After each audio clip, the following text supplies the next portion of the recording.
अब बात करते हैं एक हादसे की। बिहार के मुजफ्फरपुर में एक निजी अस्पताल का आईसीयू मरीजों का कब्रगाह बन गया। आईसीयू वार्ड में अचानक लगी आग ने वो भीषण रूप अख्तियार किया जिसने 5 परिवारों को न सिर्फ उजाड़ डाला बल्कि उस सिस्टम को भी कटघरे में खड़ा कर दिया जिसके दम पर अस्पताल के बेहतर होने का दावा किया जाता है। देखिए ये ग्राउंड रिपोर्ट।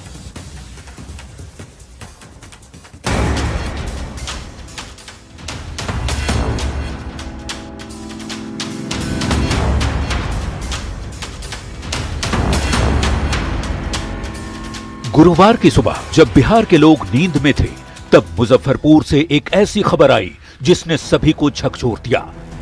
तड़के करीब 3 बजे शहर के ब्रह्मपुरा इलाके के प्रसाद हॉस्पिटल में अचानक भीषण आग लग गई।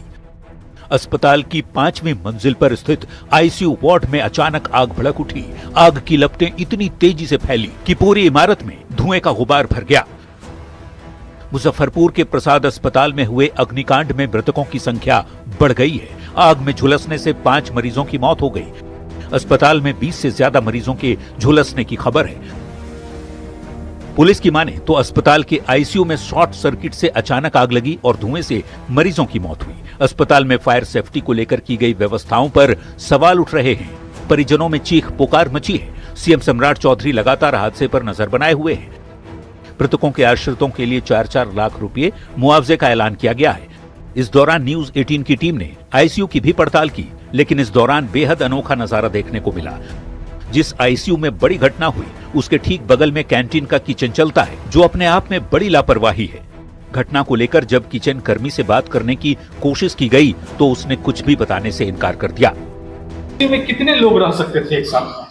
वो तो हमको आइडिया नहीं सर। हम नहीं जाते थे कभी? नहीं सर, हम लोगों का डिपार्टमेंट ही अलग। हम तो अभी आए हैं जी। क्या जानकारी मिला था आए थे? तो हम लोग अपना किचन खोले, देखे साफ सफाई कर रहे हैं। दिल दहला देने वाली इस अग्निकांड से कई सवाल अस्पताल के उस सिस्टम पर उठ रहे हैं जिसके दम पर इसे मुजफ्फरपुर के बेहतरीन अस्पताल में से एक कहा जाता है। सवाल है कि आईसीयू में दम घुटने या धुएं से बचने के लिए क्या वेंटिलेशन सिस्टम सही था? अस्पताल के पास क्या फायर डिपार्टमेंट से जारी एनओसी था? अग्निशामक यंत्र या अलार्म सिस्टम चालू हालत में थे या नहीं? हादसे के तुरंत बाद मरीजों को बाहर निकालने की व्यवस्था क्यों नहीं थी? न्यूज 18 के लिए मुजफ्फरपुर से अमित कुमार और प्रियांक सौरभ के साथ ब्यूरो रिपोर्ट। तो रिपोर्ट आपने देख लिया है। अब आइए मुजफ्फरपुर अग्निकांड को समझते हैं। देखिए मुजफ्फरपुर अग्निकांड को समझते हैं और ये मामला कहां का है वो आपको बता देते हैं। प्रसाद हॉस्पिटल के 5वें तल्ले का ये मामला है जहां पर आग लगी और इस आगजनी में झुलसने से 5 मरीजों की मौत हो गई। अब देखिए यह हादसा कैसे हुआ है वो आपको बताते हैं। सुबह करीब 3:15 पर यानी कि 3:15 बजे के करीब आईसीयू की मशीन के मॉनिटर से धुआं निकला और पूरे हॉल में धुआं भर गया जिसकी वजह से लोगों को सफोकेशन होने लगी जो मरीज वहां पर थे। और आग लगी तो एसी से जोरदार आवाज आई। उसके बाद क्या होता है, एसी में आग लगने से लपटें और ज्यादा तेज होती चली गई। और देखिए हादसे के वक्त वहां पर ज्यादा अटेंडेंट मौजूद नहीं थे। हुआ क्या, 22 मरीज पर सिर्फ एक आदमी तैनात था। लोगों ने खिड़की में लगे हुए शीशे को तोड़ा। परिजन अपने मरीज को लेकर के भागने लग गए। आईसीयू में 13 से 15 मरीज भर्ती थे और झुलसने की वजह से 5 मरीज की उस दौरान मौत हो गई।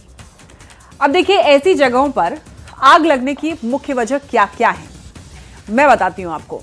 इसके कारण हो सकते हैं खराब विद्युत वायरिंग जिसके कारण शॉर्ट सर्किट लगता है और यहां पर भी शॉर्ट सर्किट का ही हवाला दिया जा रहा है। इसके अलावा कारण हो सकता है ओवरलोडेड बिजली उपकरण या फिर जनरेटर। रसोई में गैस रिसाव या तेल में आग लगना यह भी एक कारण हो सकता है। इसके अलावा ज्वलनशील पदार्थों का गलत ढंग से इकट्ठा करना भी एक कारण हो सकता है, या फिर धूम्रपान करना, मोमबत्ती जला देना यह भी एक कारण हो सकता है, या फिर रखरखाव और सुरक्षा मानकों की कमी अगर हो तो वहां पर भी आग लगने की संभावना होती है। अब आग लगने पर जान माल का नुकसान क्यों हो जाता है, आइए इसको समझ लेते हैं। अब होता क्या है, जब आग लग जाती है धुआं निकलता है। धुआं और जहरीली गैसों की वजह से निकासी में काफी कठिनाई होती है। लोग सफोकेट करते हैं और सफोकेशन की वजह से कई लोग सांस नहीं ले पाते हैं। खासतौर पर मरीजों को काफी परेशानी होती है, लेकिन आमतौर पर भी लोगों के साथ दिक्कत हो जाती है अगर बहुत ज्यादा धुआं हो तो। आग का तेजी से फैलना, अग्नि सुरक्षा प्रणालियों का विफल हो जाना और एग्जिट गेट या फिर निकास मार्ग बंद होना या फिर वहां पर किसी प्रकार की हिंड्रेंस हो, यानी कि अवरुद्ध वहां पर कुछ हो, तो इसके कारण भी वहां पर जान जा सकती है किसी की।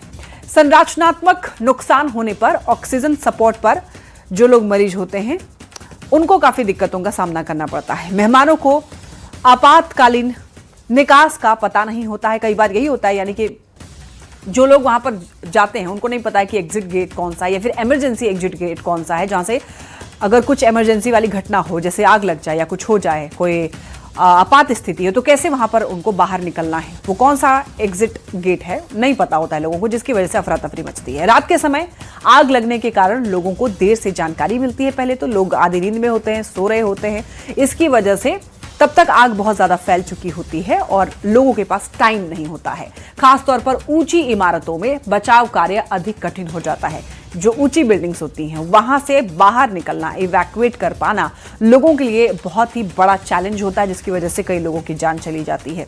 अभी आपने देखा दिल्ली में क्या हुआ, उसके बाद यहाँ पर मुजफ्फरपुर में एक हॉस्पिटल में आग लग जाना, ये काफी दुखद है और इसको लेकर के सरकार सीधे संपर्क में है और दुख भी जता रहे हैं सरकार की तरफ से, और इसके बाद मुआवजे का ऐलान भी किया गया है। लेकिन अब देखिए, आग लगने के बावजूद नुकसान कम करने के उपाय आपको समझाते हैं। अब देखिए, नियमित फायर ऑडिट और सुरक्षा निरीक्षण, इसके अलावा कार्यशील फायर अलार्म और स्प्रिंकलर सिस्टम, स्पष्ट और खुला आपातकालीन निकास, कर्मचारियों या फिर अग्नि सुरक्षा प्रशिक्षण की कमी, विद्युत और गैस प्रणालियों का नियमित रख रखाव, समय समय पर मॉक ड्रिल करना भी बहुत ज्यादा जरूरी हो जाता है।